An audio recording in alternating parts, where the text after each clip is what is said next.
Radio Publique Africaine.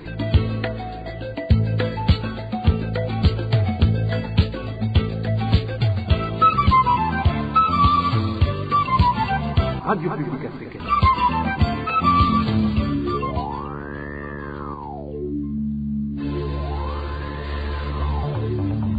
C'est le moment de suivre le journal parlé en français. À la présentation, Onésime Douchimakité. Nous sommes le 11 août 2021. Bienvenue, mesdames et messieurs, à ce rendez-vous d'information de la Radio Publique Africaine. À la une de l'actualité de ce mercredi, 13 personnes des collines Mounini et Kivenga en commune Gatara de la province de Kayanza sont incarcérées au commissariat provincial depuis ce lundi. 2 parmi elles venaient d'être rapatriées de l'Ouganda. Et les familles de 3 militants du parti CNL en commune Kayokwe, province de Mwaro, demandent d'être informés sur le lieu et le motif de détention de l'air arrêtés par des agents de la documentation lundi dernier. Au sommaire également, les infirmières affectées au centre de santé de Lugazi en commune Kabayore de la province de Kayanza sont accusées de rançonner les mères qui accouchent. Celle qui ne parvient pas à avoir une somme comprise entre 5 et 10 000 francs burundais peut y rester 3 jours et plus. Tout de suite les détails.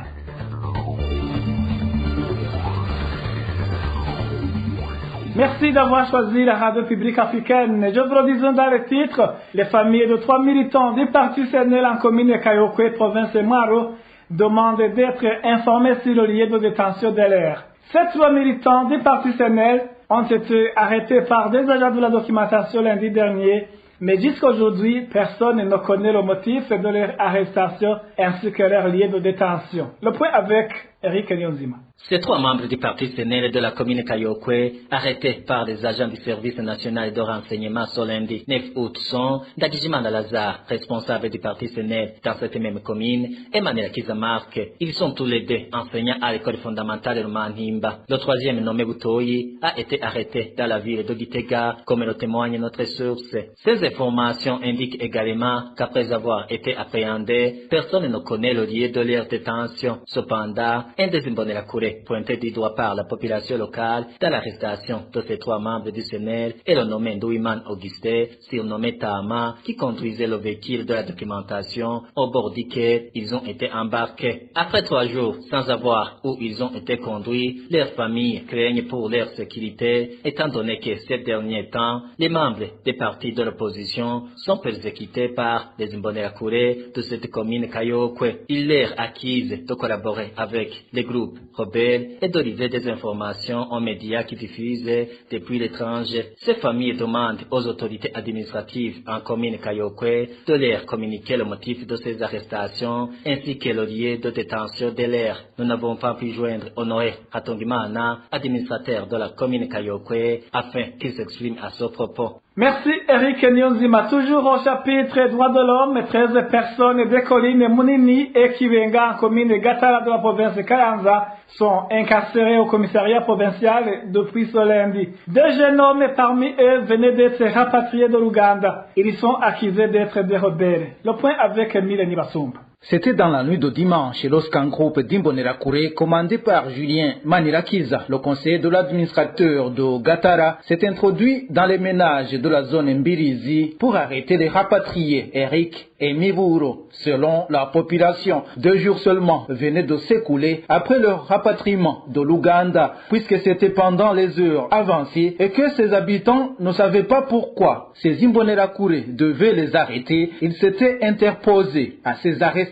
Le lendemain matin, un groupe de policiers a procédé aux arrestations des habitants qui ont empêché l'arrestation des 2 rapatriés. 11 personnes ont été appréhendées et sont pour le moment incarcérées au cachot du commissariat provincial. Lors de ces arrestations, selon les habitants de la zone Mbirizi, les 2 rapatriés s'étaient rendus de leur gré au bureau du gouverneur pour demander d'être protégés. Mais lors d'une descente de pacification dans cette localité ce mardi, le gouverneur de Kayanza, colonel Rémi Chichahayo, a ordonné l'arrestation de 2 rapatriés, regrettent les habitants de la zone Mbirizi. Ce qui nous attriste, c'est qu'après la réunion pour le retour au calme gendarmes tenus par le gouverneur ce mardi, Eric et Miburo, ont été arrêtés pour être ensuite détenus au commissariat de Kayanza. Ils sont accusés d'être des rebelles qui se sont rapatriés. La population de la commune Gatara, plus particulièrement celle de la zone Mbirizi, se demande pourquoi cette chasse aux rapatriés au moment où les hautes autorités ne cessent d'appeler les réfugiés à rentrer au pays. Nous ne comprenons pas pourquoi les rapatriés sont malmenés alors que le président de la République sensibilise souvent sur le rapatriement. Les rapatriés vivent dans la peur parce que c'est la chasse à l'homme, à leur encontre qui s'organise de leur arrivée. On dirait qu'ils n'ont pas les mêmes droits que d'autres citoyens. S'ils nous disent s'ils les appellent pour les emprisonner ou s'ils sont rapatriés est devenu une infraction. Quand nous l'avons contacté, le gouverneur de Kayanza, colonel Rémi Chichahayo, nous a dit que les 2 rapatriés venaient d'être relâchés. Ils ont trouvé que sur leur laissez-passer, il y avait seulement des cachets à l'aller, mais qu'à la frontière, on ne leur a pas mis des cachets lorsqu'ils sont revenus au pays. Nous avons constaté que la raison était que leurs documents avaient expiré. Donc, nous avons décidé de les libérer. C'était juste pour vérifier leurs documents. Peut-être qu'ils circulent encore dans la ville et ils vont rentrer. Nous les avons libérés cet après-midi. Et les 11 qui ont été arrêtés un peu avant, ont-ils eux aussi été libérés? Non, ceux-là, il y a quelqu'un qui a porté plainte contre eux. Mais la population dit qu'ils ont été arrêtés parce qu'ils s'étaient opposés justement à l'arrestation des 2 rapatriés par les Imbonerakure. Non, c'est faux. Ils ont malmené le conseiller de l'administrateur. Nous menons des enquêtes. Ceux qui n'en l'ont pas touché vont être libérés. Il n'y a pas de problème. Mais pour ceux qui sont impliqués, c'est la justice qui va trancher. C'est normal. Le conseiller de l'administrateur de Gatara, évoqué par le gouverneur, c'est Julien Manirakiza. La population de Gatara l'accuse de la malmener souvent en collaboration avec les Imbonerakure. Ces habitants de cette commune de la province Kayanza demandent que la persécution des rapatriés cesse si réellement le gouvernement veut que les réfugiés rentrent au pays. Merci à toi aussi, Emile Nibasumba, l'administrateur de la commune Rango, accusé par les habitants de sa commune de passer outre les injonctions du ministre de l'Intérieur et du Développement communal. Injonctions interdisant les administratifs de s'ingérer dans le fonctionnement de la justice. Cet administrateur de Rango a réincarcéré lundi dernier un habitant de cette commune qui venait d'être acquitté par le parquet provincial. Le détail avec Elvis Senyomunge. Deis Baba Kubgayo, c'est le nom de l'administrateur de la commune Rango, accusé de désobéir aux injonctions de l'autorité de tutelle des habitants de la dite commune indiqué qu'après avoir appris la libération du nommé Innocent Mouvona dimanche dernier, cet administrateur a géré de le réincarcérer pour cause. La justice n'a pas consulté cet administrateur, raconte cet habitant de la commune Rango. Après avoir remarqué qu'il est incarcéré injustement, la justice a pris la décision de lui rendre sa liberté. Il a même montré le billet d'élargissement à l'administrateur, mais sans succès. L'administrateur a indiqué que même si le parquet provincial l'a relâché, il doit le réincarcérer puisque la justice ne pouvait pas le libérer sans l'aviser. C'est pourquoi il a été emprisonné de nouveau. Les mêmes litiges sont à l'origine de son incarcération. Pourtant, le 29 juillet de cette année, le ministre de l'Intérieur, de la Sécurité publique et du Développement public a mis en garde tout administratif qui s'ingérera dans les affaires de la justice. Mu gisata cy'ubutungane intwaro turaza aho duhera naho tugeze ntimwinjire mu by'ubutungane hari ibintu biriko biratera induru muri justice amakete mwanditse muvuga ngo muriko mushira mu ngira amategeko twabahaye. Vous autres administratifs, sachez que vous avez des limites en ce qui concerne les affaires judiciaires. Il ne faut pas s'ingérer dans ces affaires, comme nous l'avons constaté ces derniers jours. Il n'y a pas la loi du ministère de l'Intérieur qui est au-dessus de la justice. S'il y a une affaire judiciaire, votre rôle est d'éclairer et orienter vos administrés dans cette affaire, mais pas se substituer à la justice. Sinon, ça serait du chaos dans le pays. S'il y a quelque chose qui ne va pas dans la justice, il est de la responsabilité du gouvernement de la corriger, mais pas vous. C'est des affaires juridiques aux concernés. Sinon, il y aura des problèmes difficiles à résoudre.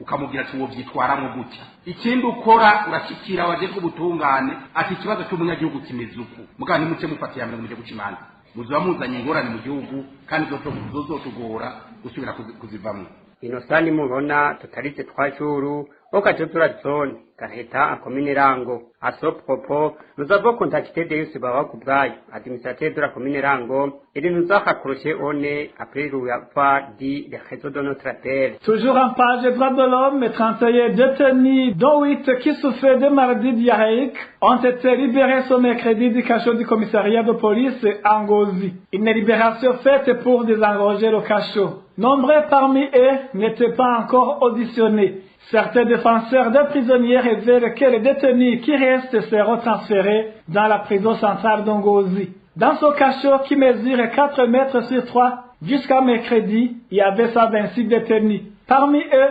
24 femmes, 4 nourrissons et 5 mineurs. La majorité a été appréhendée, accusée de vol et suite au conflit foncier. Après cette petite transition, nous abordons le chapitre santé.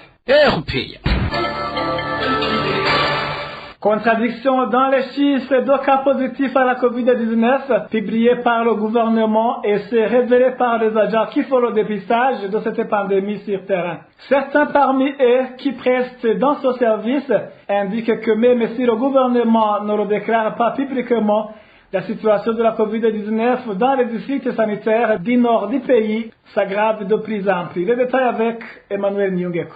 L'un des exemples illustre ces contradictions entre le ministère de la Santé et les agents de l'équipe de dépistage et du district sanitaire de Kirundo. Le ministère de la Santé publique et des agents sur terrain convergent sur l'effectif des prélèvements effectués le 9 août, mais les chiffres diffèrent quand il s'agit de parler des cas positifs détectés le même jour dans la province Kirundo. Selon le rapport du ministère de la Santé publié ce 10 août, seuls 78 cas positifs à la COVID-19 ont été détectés dans toute la province de Kirundo, mais les techniciens sur terrain, eux, font savoir qu'à l'hôpital Kirundo, seulement 118 personnes ont été testées positives sur 318 qui ont subi le test. Quant au site de dépistage situé au stade de la même province, 49 personnes ont été testées positives sur 250 dépistées ce jour. Au total, 167 cas positifs du coronavirus ont été enregistrés lundi dernier dans la province Kirundo, ce qui dépasse de loin les statistiques publiées par le ministère de la Santé ce lundi même. Nos sources de la commune Brambarangwe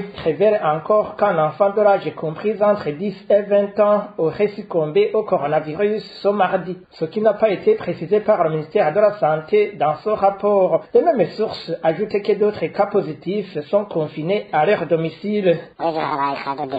Hier, il y a eu un cas de décès de la COVID-19. Il s'agit d'un enfant qui avait entre 10 et 20 ans. En plus, le même jour, il y a une famille composée d'un père, d'une mère et un enfant qui ont été testés positifs à la COVID-19. D'une manière générale, les cas positifs connus officiellement qui sont confinés à la maison sont au nombre de 5. C'est connu partout. Nos sources parmi les agents de santé qui font le dépistage soulignent que même ces chiffres ne reflètent pas la situation de toute la province Kirundo, car le dépistage n'est fait que dans quelques communes. Ainsi, ils ajoutent que même si le gouvernement ne veut pas l'avouer, la propagation de la pandémie à la COVID-19 est à une échelle très élevée, au point que ces agents de terrain s'estiment dépassés. Toujours au même chapitre, les usagers de différents parkings de bus en mairie de Bujumbura ne respectent toujours pas les mesures et barrières de lutter contre cette pandémie. La situation se présente ainsi au moment où le maire de la ville de Bujumbura a récemment appelé les citoyens municipaux à observer scrupuleusement ces mesures. Les détails avec Mabre Nishim. Sur les différents parkings de bus en mairie de Bujumbura, les mesures barrières de lutte contre la COVID-19 ne sont pas respectées ni par les chauffeurs de bus ni par les clients. Les dispositifs de lavage de mains sont visibles partout sur ces parkings, mais ne contiennent aucune goutte d'eau, précise un des clients qui s'est entretenu avec la RPA. Le port du masque aussi est volontaire. Ce qui est visible sur les parkings, ici à mairie de Bujumbura, personne ne se lave les mains avant d'entrer dans un bus. Les passagers n'ont même pas de masque. Visiblement, il n'y a pas d'effort pour lutter contre la Covid-19.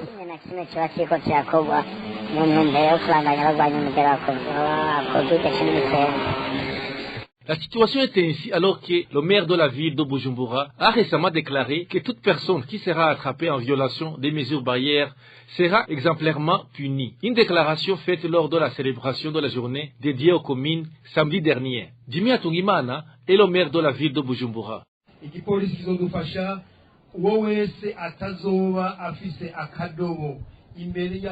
La police va nous aider. Toute personne qui n'aura pas un seau et du savon devant sa boutique payera un montant plus énorme.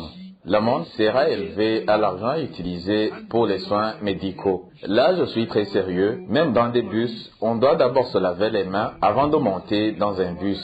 Le conducteur, lui aussi, doit s'impliquer pour que les passagers se lavent les mains.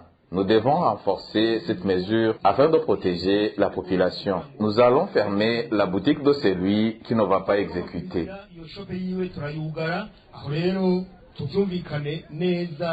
Depuis le début de cette année, le ministère de la Santé a ordonné le port de masque aux conducteurs et passagers des véhicules de transport en commun, moto et taxi-vélo. Tout client de ces véhicules de transport en commun doit également se laver les mains avant d'entrer dans ces véhicules, selon toujours cette décision du ministère de la Santé. Merci à toi aussi, aimable Nishim. Et toujours à son chapitre, le détenu de la prison centrale d'Ongozi plaide pour l'instauration des mesures strictes de lutte contre la propagation du coronavirus. Chaque semaine, cette maison carcérale accueille de nouveaux détenus qui ne sont pas dépistés avant de rejoindre les autres. Plus encore, dans cette prison s'observe régulièrement des va-et-vient de détenus. Le point avec Dani Claire, il la trouve. Cette prison centrale pour hommes d'Ongozi contient plus de 1700 détenus. Ces derniers indiquent que chaque semaine, au moins 30 nouveaux réfugiés intègrent la prison. Autrement dit, 90 personnes par mois. Et ils sont transférés à partir des prisons de Kirundo et Kayanza, la province Muyinga étant dotée d'une prison centrale. Ce qui inquiète et fait peur aux détenus dans cette maison carcérale, c'est que les nouveaux prisonniers entrent sans être testés au Covid-19. D'autant plus que la prison ne dispose même pas de moyens pour faire ce test.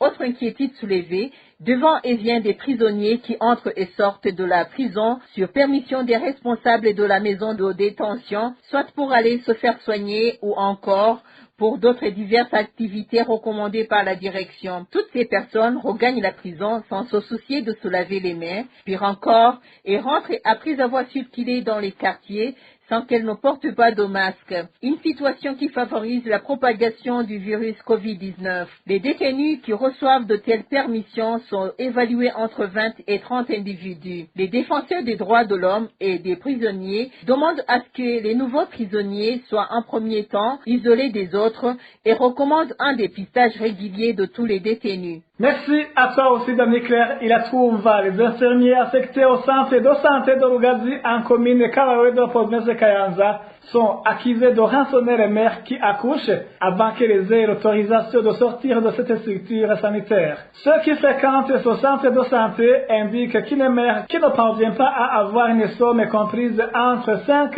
et 10 000 francs burundais peut y rester 3 jours et plus. La perception de cet argent est conçue par la population comme un vol organisé. Le point avec Roger Diveremèche. Les habitants de la zone Rugazi, en commune Kabarore de la province Kayanza, disent qu'ils assistent ces derniers jours à un phénomène de rançon exigé aux mères qui accouchent au centre de santé situé dans cette zone, témoigne cet habitant. Il y a une somme qui est exigée à chaque femme qui vient accoucher. En fait, après ce travail, on donne le bébé à sa mère, mais elle ne peut pas partir parce que son cahier de suivi reste détenu par l'infirmier. Il lui dit de patienter pour que son état de santé se normalise. Mais c'est une stratégie pour qu'elle se commande elle-même. Ils sont au nombre de 3 infirmiers et tous font la même chose. La somme exigée est comprise entre 5 000 et 10 000 francs burundais. Indignée, la population s'insurge contre cette pratique dans la mesure où ces infirmiers sont mensuellement payés. On lui donne une somme de 5 000 et en contrepartie, il te fait le cahier, même si on le fait juste après l'accouchement. Il suffit seulement de payer les 5 000 ou même 10 000. Même si on est démuni, on doit tout faire pour avoir cette somme et on dit que c'est un geste de remerciement de l'infirmier. Nous nous demandons alors s'ils ne sont pas payés pour ça.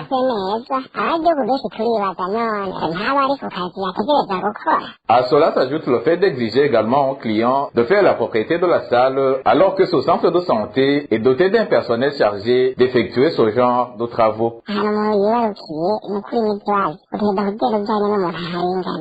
C'est un problème puisqu'on doit chercher quelqu'un qui doit arranger la salle. Les plantons sont à 2 mais ne font rien. Après ce travail, nous devons nous-mêmes nous occuper de ce nettoyage et nous le faisons sans gants de protection pour dire que nous pouvons attraper des maladies. Nous ne savons pas d'autres travaux auxquels ils sont affectés.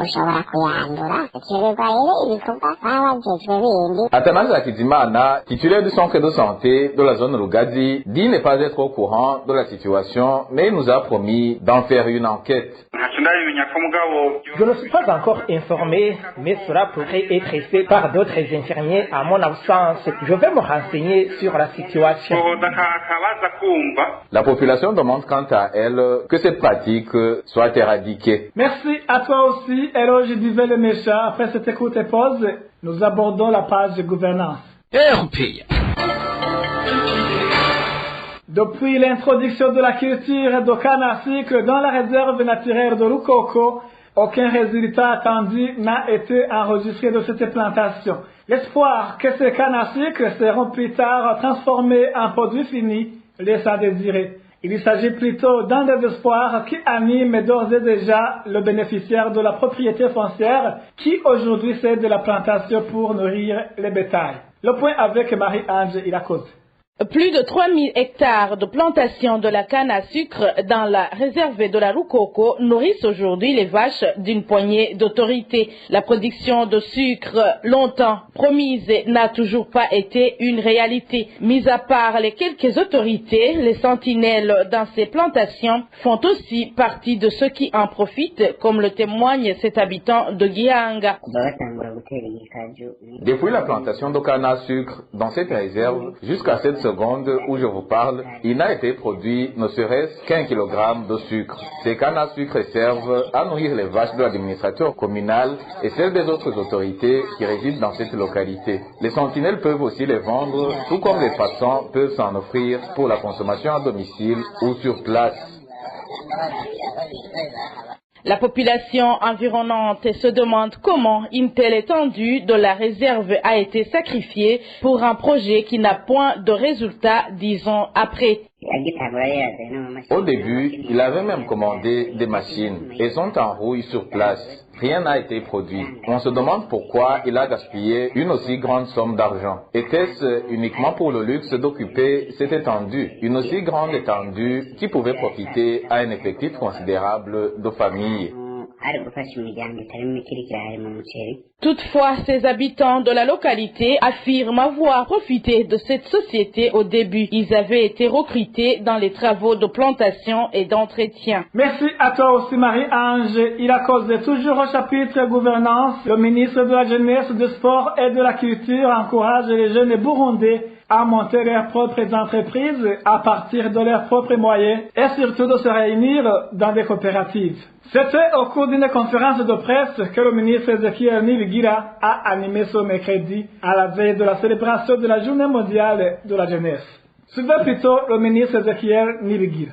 Le 12 août de chaque année, le monde entier célèbre la Journée internationale de la jeunesse. Dans notre pays, le Burundi se joindra donc ce 12 août 2021 aux autres nations du monde entier pour célébrer cette journée qui sera officiellement célébrée sous le haut patronage de son Excellence le Président de la République du Burundi au chef-lieu de la province Gitega capitale politique du pays. Sous le thème, je cite, « Jeunesse, l'avenir du pays est dans nos mains. Réunissons nos forces pour créer des projets d'autodéveloppement en vue de promouvoir un développement durable dans notre pays. » Fin de citation. Nous encourageons les jeunes à l'entrepreneuriat, à monter leurs propres entreprises, à participer dans des travaux de développement, à créer des projets bancables et d'autodéveloppement, à cibler les filières porteuses dans leur milieu de vie et à créer leur propre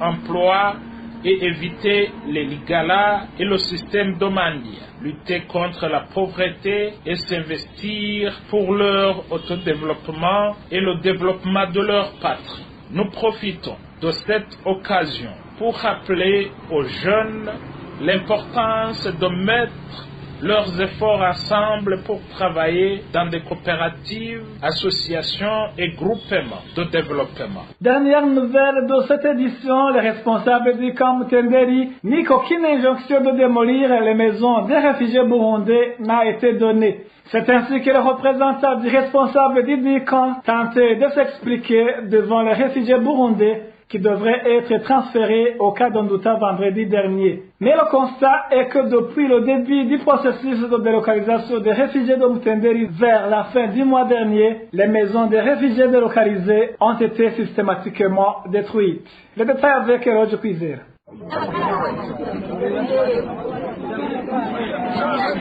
C'était en début d'après-midi de ce mardi, lorsque des camions ont ramené les effets appartenant aux réfugiés au cas de Mutenderi situé en Tanzanie. Des bagages qui avaient été acheminés jeudi dernier vers le cas d'Ondouta. Les propriétaires devaient être délocalisés vendredi dernier. À ce jour, l'envoyé spécial du responsable du cas de Mutenderi a réfuté les allégations selon lesquelles les autorités du cas ont ordonné la destruction des maisons des réfugiés. Je sais très bien que personne n'a ordonné cette démolition. Aucun ordre dans ce sens n'est sorti. Des propos qui ont soulevé la contestation des réfugiés.